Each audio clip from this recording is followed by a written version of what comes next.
안녕하세요, 모항입니다. 저번 영상에서 전민지에 대한 이야기를 하면서 올해 FA인 박찬호를 언급했었는데 이에 대한 반응이 핫했죠. 그러면서 차라리 강백호를 영입하라는 댓글이 참 많이 보였습니다. 저 역시도 올해 FA에서 돈을 지른다면 박찬호 아니면 강백호라고 생각하기도 했고요. 아마 이는 올 시즌 롯데가 홈런 압도적 꼴찌를 달리며 원래도 거포가 없지만 올해 더욱더 심하여 거포의 필요성을 느끼게 됐기 때문이라 생각합니다. 저도 롯데가 내년 시즌 구상을 할 때 돌아오는 한동희를 포함해 두세 명 정도는 거포 자원을 만들어 놔야 한다고 생각합니다. 일단 강백호 선수가 어떤 선수입니까? 데뷔 첫 해부터 압도적 재능을 보여주며 골든글러브도 타고 국대도 하며 탄탄대로를 밟아온 대한민국 최고의 타자 중 한 명이라 생각합니다. 99년생 야수들 중에서 최고의 타격 성적을 자랑하고 있죠. 한때 이정우 대 강백호가 야구 팬들을 미치게 할 만큼 리그를 뜨겁게 불태우던 선수이기도 했는데요. 압도적인 타구 속도와 함께 질 좋은 타구를 만들어내며 2년 차인 19년부터 21년까지 3년 연속 OPS 0.9와 WRC 플러스 150을 넘기던 시절의 강백호는 다른 팀에겐 공포의 대상이나 마찬가지였죠. 만약 롯데에 와서 이 모습을 보여줄 수 있다면 무슨 제한사항이 있든 무조건 데려오는 게 맞죠. 하지만 최근 4년 동안의 강백호는 비교적 아쉬운 모습이었습니다. 잔부상이 많아지면 출장 자체가 많이 줄었고 타율도 떨어지고 장타 생산이 눈에 띄게 줄어들며 이 기간 OPS가 0.8을 넘지 못합니다. 특히 WR 상으로는 앞선 4년에서 18을 넘겼는데 최근 4년간 4를 조금 넘는 WR을 기록하고 있다 보니 예전의 명성은 온데간데 없이 다소 평범해졌다 할 수 있겠는데요. 한마디로 강백호의 예전의 위험은 없다는 거죠. 그렇다면 우리는 최근 4년간 강백호가 이렇게 된 이유를 살펴보며 만약 지금 이런 강백호를 데려와 잘 쓸 수 있다면 최고의 FA 계약이 되지 않을까라는 생각을 합니다. 최근 부진했던 강백호의 경기 출장을 보면 4년 중 100경기 이상 뛴 시즌이 한 시즌이고 한 포지션에서 200이닝 이상 뛴 적이 없으며 지명타자로 주로 기용되어 왔습니다. 직전 3년 동안은 모두 1루수로 1000이닝 이상 넘기며 타격에서도 꾸준히 좋은 모습을 보여준 타자였는데 그런 선수를 갑자기 지명타자로 돌리고 다른 포지션에 계속 기용을 하기 시작하며 강백호를 주 포지션이 없는 선수로 만들어낸 다소 의아한 운영이 있었다고 생각합니다. 솔직히 저는 KT가 강백호를 이렇게 기용한 게 타팀 팬이지만 한국 야구를 좋아하는 사람으로서 선수 한 명을 망쳐버리는데 기여하지 않았나 생각하게 되며 잘 이해가 되지가 않습니다. 그렇게 딱 지명타자 비중을 늘리고 주 포지션을 잃게 되며 튼튼하던 강백호가 갑자기 잔부상도 많아지고 지금의 이 예전 같지 않은 폼을 보여주고 있기에 아마 그것이 가장 큰 원인이지 않나 싶은데요.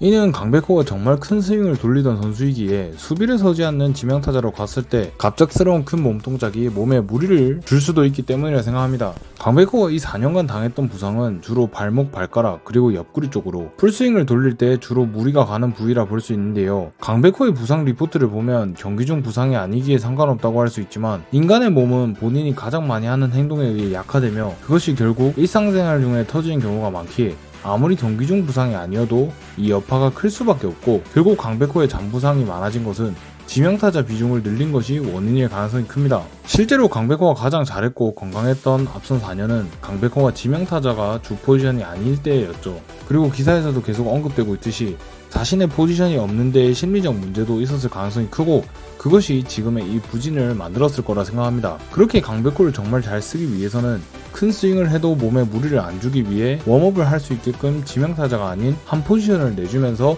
더 이상 심리적으로 흔들리지 않게 하기 위해 그 포지션에 고정적으로 써야 한다고 생각합니다. 그렇게 강백호를 쓴다면 지금은 조금 처져 있는 강백호를 100% 활용하게 되며 롯데에서 전성기의 모습을 보여줄 수 있다고 생각합니다. 저렇게 기용해서 딱 맞아 들어간다면 못해도 홈런 20개에 OPS 0.9는 해줄 거라 봅니다. 이를 뒷받침하는 게 작년부터 이어진 올 시즌 성적인데요. 앞에서 예전 같지 않다는 이야기를 했었는데 현재 폼이 막 나쁜 것도 아니죠. 작년 간만에 뛴 풀타임에서 26개의 홈런을 때렸고 올 시즌도 부상이 있었음에도 2할 후반대 타율에 두 자릿수 홈런을 쳐주면서 이 성적만으로 이미 롯데에선 상위급 타자인데 만약 앞선 활용법대로 강백호를 사용한다면 롯데 내 최고의 타자가 되는 건 의심스럽지 않다는 생각이 들게 합니다. 특히 순 장타율과 뜬공 대비 홈런 비율을 보면 거의 전성기급 수치가 나오는 걸 보여주며 롯데가 가장 필요한 장타 생산 쪽에서 더 잘 칠 수 있는 가능성을 보여주고 있습니다. 그리고 올 시즌은 특히 후반기에 살아나면서 아직 강백호가 죽지 않았음을 보여줬기에 강백호의 타격에 대해서는 의심할 필요가 없다는 생각이 드네요. 그렇다면 결국 포지션 교통정리만 해낸다면 롯데의 강백호 영입은 성공일 거라는 말이죠. 하지만 아시다시피 지금의 롯데는 야수가 포화 포화 상태인데요. 강백호가 포수가 가능하다면 만사 오케이지만 애초에 전문 포수도 아니고 포수로서의 표본이 너무 적기에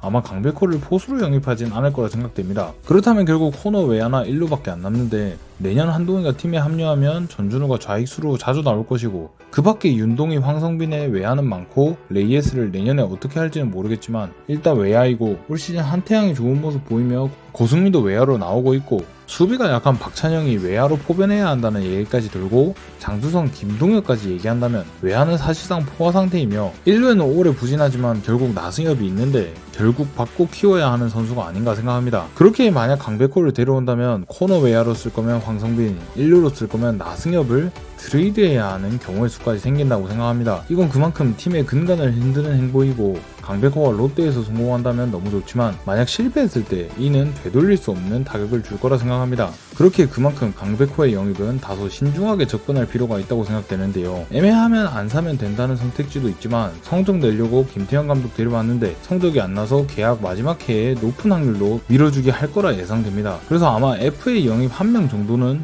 높은 확률로 올 시즌에 있을 거라 생각되는데요. 그러면서 가장 많이 언급되는 게 박찬호, 강백호인데 오늘은 그중 강백호에 대한 이야기를 해봤습니다. 둘 중 누가 더 끌리는지에 대해서는 결국 이 선수들을 영입하려면 어떤 경로로든 선수 유출이 필수가 되기에 아직 시즌이 끝나지 않은 지금은 선수들 흔들리지 말라고 말을 아끼려고 합니다. 간단하게 말하면 누군가의 재계약 여부와 누군가의 영입에 따라 달라진다. 이 정도로 정리를 할 수 있을 것 같네요. 이게 무슨 이야기인지 궁금하실 듯 한데요. 그렇다면 지금 바로 구독 알람 설정을 해놓고 시즌이 끝나고 나올 이번 스토브리그 얘기에 대해서 귀담아 주시면 감사하겠습니다. 일단 오늘은 강백호에 대해 얘기해봤습니다. 강백호에 대한 여러분의 생각은 어떠신가요?